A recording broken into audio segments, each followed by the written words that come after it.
अस्सलाम वालेकुम नाजरीन। इस पार्ट के आगाज में हम देखते हैं कि उरान साहब अपना घोड़ा भगाते हुए जंगल में एक जगह पर आते हैं और एक दरख्त के नीचे अपना घोड़ा रोक कर नीचे उतरते हैं और अपने घोड़े को देखने लग जाते हैं। तो इस दौरान नीलूफर खातून अपना घोड़ा भगाते हुए इनके पीछे आ जाती है और उसके पास आती है और फिर अपने घोड़े से नीचे उतरकर उरान के पास उतर जाती है। उरान कहता है, मेरे बाबा का ख्वाब हकीकत बन गया। इन्होंने इसी खंजर से काट डाला जो मेरे गले पर रखा था। इन्होंने अपने बेटे को और बरसों की मेहनत को भी एक ही खंजर से कुर्बान कर दिया। नीलूफर उरान के गले लग जाती है और फिर इससे पूछती है, तुम्हारी तलवार कहाँ है? उरान कहता है, मैंने वो इसके असल मालिक को लुटा दी। नीलूफर कहती है, तुम्हारे बाबा ने वो तलवार तुम्हें बुरसा के दरवाजे खोलने के लिए दी थी। उरान कहता है, अब बाबा वो तलवार इसके नए मालिक को दे देंगे। तो नीलूफर कहती है, तुम्हारे बाबा ने तुम्हारा वजीफा छीना और तुम हार मान गए, बस इतना ही। उरान कहता है, मैं दो मैदानों पर लड़ रहा हूँ, एक अपने दस्तरखान के सरदारान से, दूसरा अपने भाई से। वो तलवार इसके लिए नहीं क्योंकि ये जंग नहीं है, मुझे एक नई तलवार चाहिए। तो नीलूफर कहती है, तुम बुरसा से दस्तबरदार नहीं हुए। उरान कहता है, कभी नहीं, मैं बुरसा और बाबा को वापस दी जाने वाली तलवार दोनों हासिल करूंगा, अपने असूलों के तहत, चाहे अकेला ही क्यों न रह जाऊं। तो नीलूफर कहती है, तुम अकेले नहीं हो। उरान नीलूफर के गले लग जाता है और फिर कहता है, कासिम और सलमान से कुछ मत कहना। नीलूफर कहती है, वो आयकुर्द के साथ हैं ताकि इन्हें मालूम न हो सके कि इस वक्त क्या हो रहा है। उरान कहता है, तुमने अच्छा किया, इन्हें ये सब कुछ मुझसे सुनने दो। जबकि इधर काई कबीले में हम देखते हैं कि हलीमा खातून निहायती गुस्से के साथ खैमे के अंदर दाखिल होती है। मालून भी इसके पीछे आती है। हलीमा कहती है, मेरे भाई के कारनामे का सिला ये कैसे हो सकता है माँ? मेरे भाई ने बरसों तक नरम बिस्तर नहीं देखा। बाबा क्या कर रहे हैं माँ? बुरसा ही तो मेरे भाई की जिंदगी की वजह है। मेरा भाई कभी बुरसा से दस्तबरदार नहीं होगा। क्या बाबा नहीं जानते? तो मालून खातून कहती है, वो नहीं होगा। मेरा उरान अपने बाबा की तरह जिद्दी है। मेरी जज्बाती बेटी, इधर आओ। और हलीमा को गले लगा लेती है और कहती है, थोड़ा पुरसुकून हो जाओ। हलीमा कहती है, आपने मजलिस में क्या कहा? क्या आपने भाई का दफा किया? मालून कहती है, क्या तुम समझती हो कि मैं खामोश बैठी रहती? मैंने वही किया जो हक था।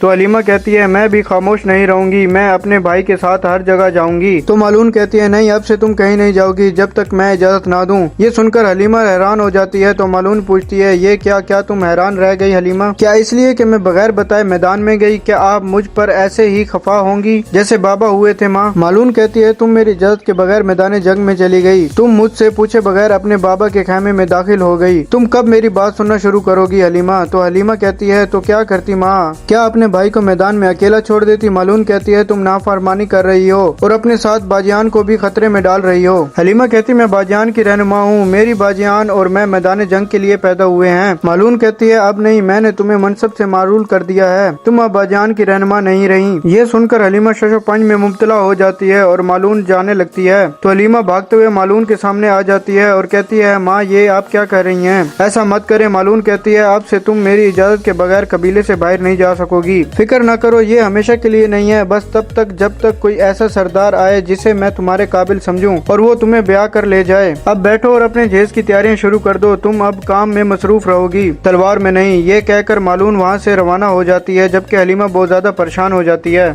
जबकि इधर सरदारी खेमे में उस्मान साहब उरान की जानिब से दी गई तलवार को इसकी जगह पर रख देते हैं और उसे देख रहे होते हैं कि इसी दौरान मालून खेमे के अंदर दाखिल होती है और कहती है, आपने एक हुक्म से पूरे कबीले को तकसीम कर दिया। उस्मान साहब, आपके सिपाही, आपके सरदारान, आपके बेटे, अगर हालात मजीद खराब होते रहे तो क्या होगा? ये तलवार मैदान जंग की थी, ये तलवार बुरसा के दरवाजे खोलने वाली थी। उस्मान साहब कहते हैं, तलवार वही है जहाँ इसका ठिकाना है, जो भी इसका हकदार होगा आकर ले लेगा। इसी दौरान उस्मान साहब लड़खड़ाना शुरू हो जाते हैं। मालून खातून भागते हुए उस्मान साहब को पकड़ लेती है और एजाज को आवाज देते हुए कहती है, एजाज, और उस्मान साहब को पकड़ते हुए कहती है, उस्मान साहब, आंखें खोलें, आंखें खोलें उस्मान। जबकि दूसरी जानिब बुरसा के जंदान में हम देखते हैं कि बुरान की हालत बहुत ज्यादा खराब होती है और वो बेहोश हो चुका होता है। तकफूर ग्लाडियुस से पूछता है, क्या ये बोला? तो ग्लाडियुस कहता है, ये बोलेगा, और फिर पूछता है, क्या तुम जा रहे हो? तो तकफूर कहता है, हाँ, मैं जा रहा हूँ। गवर्नर तरमोश ताश को इंतजार नहीं करवाना चाहता, उस्मान इनकी बदौलत बुरसा का मुहासरा रोकने वाला है। तो ग्लाडियुस पूछता है, क्या तुम्हें तमूर तुपाश पर भरोसा है? तो तकफूर कहता है, जब मैदान जंग में तलवारें खामोश हो जाती हैं तो मफादात बोलना शुरू कर देते हैं। ग्लाडियुस, गवर्नर तैमूर ताश नहीं चाहता कि उस्मान मजबूत हो और हम नहीं चाहते कि बुरसा हार जाए। तो ग्लाडियुस कहता है, तैमूर ताश उस्मान को कायल कर पाता है या नहीं, मुझे इससे कोई फर्क नहीं पड़ता, मैं अपने बाबा और भाई का बदला लूंगा। तो सारोज कहता है, जब वक्त आएगा तुम फौजी कैंप पर हमला कर देना। जबकि बुरान भी नीम बेहोशी की हालत में इनकी बातें सुन रहा होता है। जबकि दूसरी जानिब समंदर के किनारे हम देखते हैं कि बाज़ंतीनी सिपाही गाड़ियों पर सामान लाद रहे होते हैं और एक बाज़ंतीनी कमांडर ताजिर को सोने के सिक्के देते हुए कहता है, ये लो ताजिर, सामान ठीक है? ताजिर कहता कहता है हमने सुना है उरान ने बुरसा आने वाले कैंप तबाह कर दिए। तो कमांडर कहता है परेशान न हो ताजिर, कोई मसला नहीं होगा। इसी दौरान हम देखते हैं कि दुमरुल और बालाबान अपने कई सिपाहियों के हमरा घोड़े भगाते हुए इनकी जानिब आ रहे होते हैं। इन्हें अपनी जानिब आता हुआ देखकर बाज़ातिनी कमांडर कहता है लाना तो तुर्क आ रहे हैं, सामान की हिफाजत करो। ये कहते और सुनने साथ ही सब सिपाही अपनी अपनी तलवारें निकाल लेते हैं। कई सिपाही वहाँ पहुँचकर अपने घोड़ों से नीचे उतरते हैं और बाज़ातिनी सिपाहियों पर हमला आवर हो जाते हैं और इनसे लड़ना शुरू कर देते हैं। जबकि कुछ कई सिपाही भागकर गाड़ियों को आग लगाना शुरू कर देते हैं, सामान जलाना शुरू कर देते हैं, जबकि बाकी बाज़ातिनी सिपाही इनसे लड़ रहे होते हैं। सबको एक एक करके मौत के घाट उतारा जा रहा होता है। बहुत ही जल्द हम देखते हैं कि सबको मार दिया जाता है। इसी दौरान वो ताजिर जब भाग रहा होता है तो बालाबान उसे पकड़कर इसकी गर्दन पर तलवार रख देता है। तो दुमरुल भागता भागता इसके पास आता है और कहता है रुको रुको, इसे मारो मत, मुझे ये जिंदा चाहिए, इसे मत मारो। बालाबान कहता है मैंने आज तक इनमें से किसी को जिंदा नहीं छोड़ा भाई, क्या आप दूसरों के सामने मेरा मजाक उड़ा देंगे? तो दुमरुल कहता है जो अपनी अकल खो चुका हो इसका मजाक उड़ाना गुनाह है भाई, परेशान न हो, कोई भी इसका जिक्र नहीं करेगा, चलो जिद छोड़ दो। तो बालाबान कहता है ठीक है। और फिर बालाबान इस ताजिर के कान में कहता है दुनिया हमारे लिए मट्टी की एक मुट्ठी भर है, हम फिर जरूर मिलेंगे, और इसे छोड़ देता है। और फिर दुमरुल ताजिर को पकड़ कर उठाता है और कहता है अब मेरी बात गौर से सुनो, जाकर बुरसा के मुआवजों कुत्तों को बता दो, अब से बुरसा को जाने वाला हर इमदादी सामान शोलों में जल जाएगा और हर सिपाही को मौत मिलेगी। ये कहकर इसे छोड़ देता है और वो ताजिर वहाँ से भाग जाता है। जबकि इधर कई कबीले में कासिम और सलमान अपने घोड़ों के पास मौजूद होते हैं और इनकी सफाई कर रहे होते हैं। इस दौरान ओरान और नीलोफर वहाँ पर आते हैं। अपने बाबा को देखकर कासिम और सलमान भागते हुए ओरान के पास आते हैं और इसके गले लग जाते हैं। ओरान अपने बेटों से प्यार करता है और फिर कासिम कहता है कि सब कह रहे हैं कि अब आप कमांडर नहीं रहे, क्या ये सच है बाबा? और फिर सलमान पूछता है आपके पास अपनी तलवार क्यों नहीं है बाबा? हाईकुर्ट कहता है मैं इन्हें रोक नहीं सका मेरे हुजूर, इन्होंने सुन लिया। तो ओरान कहता है बदखैरियाँ तेजी से फैलती हैं, ये दुरुस्त है, अब मैं कमांडर नहीं रहा, लेकिन मैं तुम्हारे दादा के लिए लड़ता रहूंगा, जब वक्त आएगा तो तुम भी लड़ोगे। सलमान पूछता है क्या दादा आपसे मोहब्बत नहीं करते क्योंकि आप हार गए थे बाबा? तो इसी दौरान एजाज खातून भागते हुए वहाँ पर आती है और आकर बताती है ओरान साहब उस्मान सरदार की तबीयत ठीक नहीं है, वो बेहोश हो गए हैं। ये सुनकर ओरान और नीलोफर इनकी जानिब बढ़ते हैं। जबकि इधर सरदारी खेमे में हम देखते हैं कि मालून खातून उस्मान साहब के पास बैठी होती है। तो इस दौरान ओरान और अलाउद्दीन भागते हुए खेमे के अंदर दाखिल होते हैं और अपने बाबा के पास आकर बैठ जाते हैं। ओरान पूछता है माँ क्या हुआ है? अलाउद्दीन कहता है तुम्हारे खेमे में आने से पहले ये ठीक थे, लगता है तुम्हारी बातों ने इनका दिल जला दिया है। तो ओरान कहता है अपनी जुबान का ख्याल रखो अलाउद्दीन। और फिर मालून कहती है बस तुम अपने बाबा के हजूर में हो, तुम्हारे बाबा बुखार में जल रहे हैं। इस दौरान उस्मान साहब को थोड़ा होश आता है और वो अपने सामने अपने बेटों को देखते हैं और फिर मालून से कहते हैं मैं ठीक हूँ मेरे बेटो, मैं ठीक हूँ, फिक्र न करो, ये कुछ नहीं है। ओरान मैं ठीक हूँ। और फिर गुंजा उस्मान साहब के लिए पानी लेकर आती है और मालून उस्मान साहब को पानी पिलाती है। गुंजा कहती है हम सब मुश्किल वक्त से गुजर रहे हैं, फिर भी बाबा ने बुरसा की खबर के बाद खाना छोड़ दिया अलाउद्दीन। तो नीलोफर कहती है तुम खुद के सिवा कुछ नहीं देख रही, फिर तुमने बाबा को कैसे देखा? गुंजा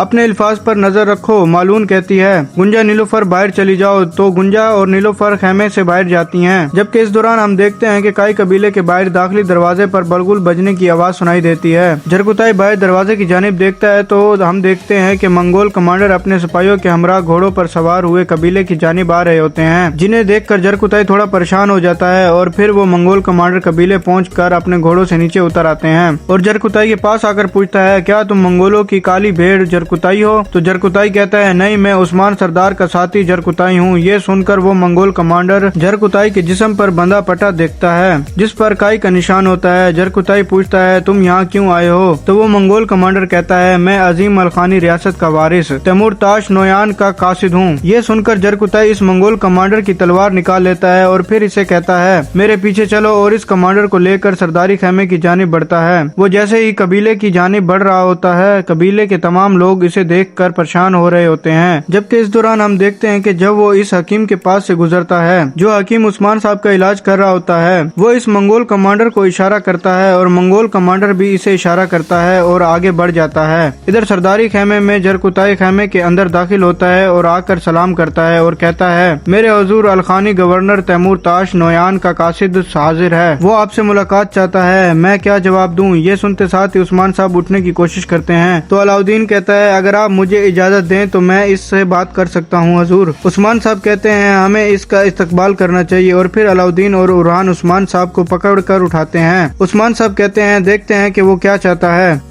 नाजरीन, फिर इसके बाद हम दूसरी जानिब जंगल में एक जगह पर मंगोलों का ठिकाना दिखाया जाता है, जहाँ पर अलखानी रियासत का गवर्नर तैमूर ताश अपने घोड़ों पर सवार हुए अपने सिपाहियों के हमरा अपने ठिकाने पर पहुँचता है, जहाँ पर कुछ तुर्क लोग अपने हाथ में संदूक पकड़े वहाँ खड़े होते हैं। तैमूर ताश इनके पास आता है और फिर इसके बाद एक मंगोल नौकर घोड़े के पास झुककर बैठ जाता है। तैमूर ताश इस पर पाँव रख कर नीचे उतरता है। एक तुर्क आदमी कहता है, हम दरमियान सरदार का सलाम और गवर्नर के वादे के मुताबिक तोहफे लाए हैं। ये सुनते साथ ही तैमूर ताश जैसे ही अपने सिपाहियों को इशारा करता है तो इसके सिपाही इन तीनों को पीछे से टांग मारकर घुटनों के बल ले आते हैं। इनके हाथों से संदूक नीचे गिर जाते हैं और इनकी गर्दनों पर तलवारें रख दी जाती हैं। तैमूर ताश इन सोने के सिक्कों को देखता है तो कहता है, गिनती की जरूरत नहीं, फिर से अधूरा है, मैं ये कैसे यकीन कर सकता हूँ, तुम्हारे चेहरे पर शर्म साफ दिख रही है। तो एक आदमी कहता है, जैसा कि आपको मालूम है उस्मान बरसों से तजारती रास्तों को बंद किए बैठा है। और फिर दूसरा आदमी कहता है, और ओरान किसी काफिले को गुजरने नहीं देता। तो तैमूर ताश गुस्से से कहता है, बस बहुत हो गया, हर बार तुम घुटने टेक देते हो, वही बहाने, हर बार माजरत। अब तक हमने तुम्हारी जानें बख्शी ताकि तुम कोई शिकायत न करो, बल्कि तुम इनसे निपटो। और तुम क्या करते हो बताओ। और फिर दूसरे आदमी की गर्दन पर खंजर रखते हुए कहता है, कारासी बे तो समंदर का डाकू बन बैठा है और तुम दूसरे सरदारान आपस में दोस्त वगैरह बन गए हो। और इस दौरान ओरान क्या कर रहा है, वो मजीद फतवाहत की तलाश में है। और जब तुर्कमान सरदारों को इसकी फतवाहत की खबर मिलती है वो उस्मान के झंडे तले आ जाते हैं। मैंने तुम्हें चंद सिक्कों के खराज लेने के लिए नहीं बुलाया। और सोने के संदूक को लात दे मारता है, कहता है, बल्कि तुम्हें होश में लाने के लिए बुलाया है। या तो तुम उस्मान के खिलाफ मुत्तहिद हो जाओ या तुम अलखानी घोड़ों के कदमों तले कुचले जाओगे। और नाज़रीन, इस जगह पर इस पार्ट का इख्तिताम होता है। मिलते हैं नेक्स्ट पार्ट में। तब तक के लिए अगर आप हमारे चैनल पर नए हैं तो लाइक करें, सब्सक्राइब करें और घंटी के निशान को जरूर दबा दें ताकि आने वाली वीडियो आपको फौरन मिल जाए। दुआ में याद रखिएगा। अल्लाह हाफिज।